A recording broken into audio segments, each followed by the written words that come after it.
Gurauan baginda Rasulullah sallallahu alaihi wasallam kepada sahabatnya. Seorang badui, dikenali badui itu dengan damim, yakni mukanya itu zahirnya kurang menyenangkan.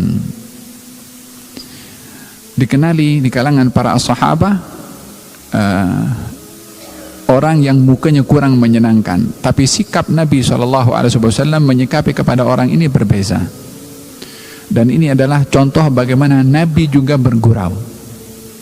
Apa kata baginda Rasulullah?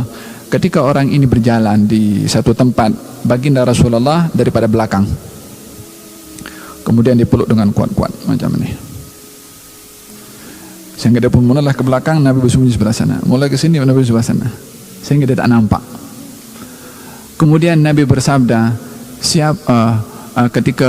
ketika orang ini berkali-kali menoleh, akhirnya nampak kalau yang di belakang memeluk kepada dirinya adalah Rasulullah SAW. Maka ketika orang itu kenal atau tahu yang memeluk daripada belakang itu Nabi, zahar ini tubuhnya, bahunya didekatkan dengan dada Nabi Muhammad SAW, ingin mengambil keberkatan dengan dekat dan rapat bersentuhan dengan baginda Rasulullah sallallahu alaihi wasallam. Kemudian Nabi bersabda, "Hai, siapa yang nak beli orang ini?" Kata baginda Rasulullah, "Siapa yang nak membeli hamba ini?" Maksudnya hamba di sini bukan hamba manusia, hamba Allah Subhanahu wa taala. Kata orang itu mengatakan kepada Rasulullah, "Ya Rasulullah, kalau kamu jual saya, kamu rugi." Dirinya sedar kalau dipandang sebagai seorang yang wajahnya kurang menyenangkan. Jadi orang itu melihat dirinya tak layak untuk dijual. Nabi bergurau, ia pun juga bergurau, "Ya Rasulullah, kalau kamu jual saya, kamu rugi, tak dapat untung." Kata baginda Rasulullah, "Tetapi kamu adalah mahal di sisi Allah Subhanahu wa taala." Dia melihat saya ini murah, kalau kamu jual kamu rugi. Kata Nabi, "Kamu ini mahal di sisi Allah Subhanahu wa taala." Wahakadha gurauan Rasulullah sallallahu alaihi wasallam tujuannya adalah al-isti'taf, ingin menawan hati orang itu dan ingin menghibur kepada orang lain.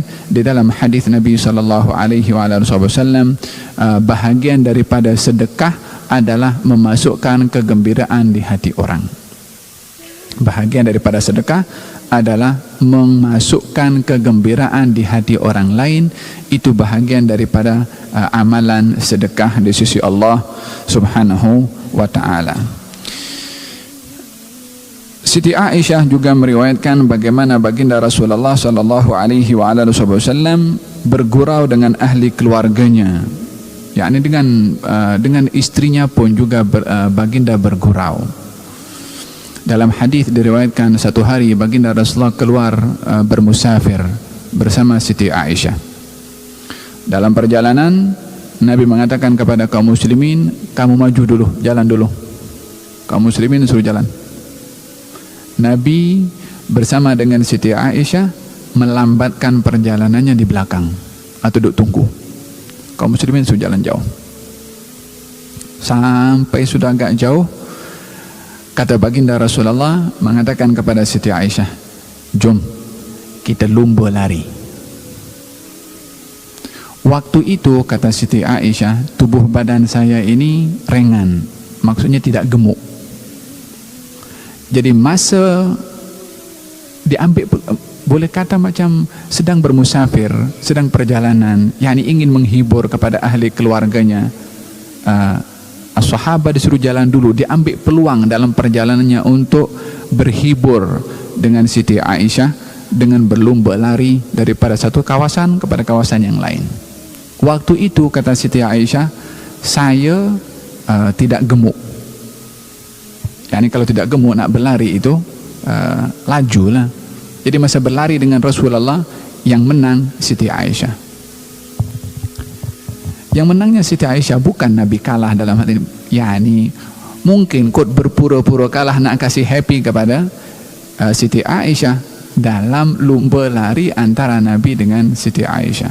Setelah beberapa lama, Siti Aisyah nampak sudah mulai gemuk sikit, diajak lari lagi oleh Nabi SAW. Kali yang kedua, Nabi yang mendahului. Kata Nabi, menangnya saya kali ini untuk ganti kalahnya saya masa yang lalu. Hiburan ini, gurauan ini bahagian daripada yang lebih memberikan satu keharmonian, kemesraan di dalam kehidupan rumah tangga, karena rumah tangga perlu untuk kita mencipta keharmonian, untuk kita mendapatkan keselesaan dan ketenangan di dalam hati dan jiwa kita. Siti Aisyah juga meriwayatkan tentang bagaimana Nabi SAW bergurau dengan Siti Aisyah, dan banyak kali riwayat menceritakan gurauan terkait dengan Siti Aisyah radhiyallahu anha wa ardhaha.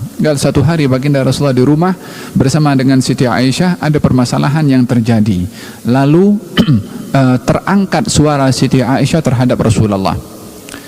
Waktu itu Sayyiduna Abu Bakar As-Siddiq berada di luar, mendengar suara yang tinggi melebihi daripada suara Rasulullah, dan suara itu datang daripada putrinya. Maka baginda Rasulullah SAW, maka Sayyidina Abu Bakar ketika mendengar suara Siti Aisyah meninggi melebihi daripada suara Rasulullah, maka Sayyidina Abu Bakar masuk dan terus ingin menuju kepada Siti Aisyah dan ingin menampar kepada Siti Aisyah, disebabkan oleh kerana mengangkat suara melebihi daripada Rasulullah SAW. Maka Nabi menghalang kepada Sayyidina Abu Bakar. Geramnya Sayyidina Abu Bakar waktu itu sampai menyebabkan dia keluar. Kata Nabi, tengok siapa yang selamatkan engkau daripada dia. Mengatakan kepada Siti Aisyah. Tak lama kemudian Sayyidina Abu Bakar belum lepas geram lagi, dia patah balik nak melakukan benda yang sama. Datang kali yang kedua, ingin mendidik kepada anaknya. Maka kebetulan Nabi ada masih di rumah, dihalang balik oleh Nabi, disuruh. Maka keluar balik, 2 kali aku dah selamatkan engkau daripada dia. Kali yang ketiga didapati Nabi sudah sembang, dah bergurau dengan Siti Aisyah. Sayyidina Abu Bakar patah balik, masih nak lepas geram lagi kali yang ketiga. Tapi nampak kedua mereka, Rasulullah dengan Siti Aisyah, sudah berdamai dan sudah sembang-sembang. Kata Sayyidina Abu Bakar, sekarang masukkan saya ke dalam perdamaian kamu berdua setelah kamu melibatkan saya dalam peperangan kamu berdua sebentar tadi. Kehidupan yang begitu indah bila mana kita mahu menciptakan suasana yang indah di dalam rumah tangga kita. Belajarlah untuk mencari keindahan dalam perselisihan antara keluarga, tapi jangan belajar untuk kita berselisih untuk memecah belah rumah tangga. Perkara yang wajar berselisih dalam rumah tangga. Rasulullah pun ada permasalahan dalam rumah tangganya, tapi beliau bijak untuk mengkontrol permasalahan yang terjadi di rumah tangga, bukan nak tunjuk ego, tapi nak mencari solusi, nak mencari jalan keluar yang terbaik. Demikian sifat Nabi Muhammad sallallahu alaihi wa ala alihi wasallam.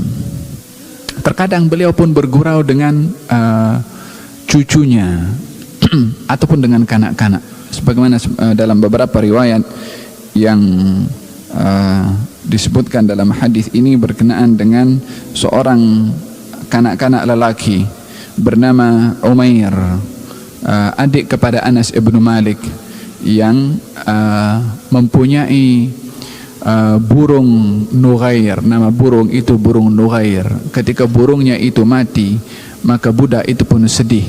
Maka baginda Rasulullah bergurau. Sebagaimana saya katakan tadi, makna gurauan adalah bukan hanya sekedar kata-kata untuk mentertawakan orang lain, tidak, tetapi bahagian daripada gurauan adalah hiburan, menghibur orang lain, itu bahagian daripada bergurau juga. Maka baginda Rasulullah pun menghampiri kepada budak kecil, kanak masih kecil budak itu, yang sedih karena burung Nughair yang biasa dia bermain dengannya, burung itu mati. Baginda Rasulullah datang kepada budak itu dan menghibur kepadanya dengan mengatakan, ya Umair, ma fa'alan Nughair, hai Umair, kamu sedih dengan apa-apa dah jadi dengan burung Nughair yang kamu bermain dengannya, dihibur oleh Nabi SAW kepada seorang kanak-kanak yang sedih hati disebabkan oleh kerana kehilangan Nughair, burung Nughair yang biasa dia bermain dengannya. Bukan mempunyai sifat tidak peduli.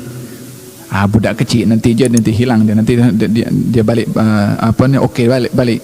Tak, dihampiri oleh Nabi, dia ambil peluang untuk menghibur kepada kanak-kanak walaupun berada dalam keadaan yang menghibur kepada kanak-kanak yang sedang berada dalam keadaan sedih.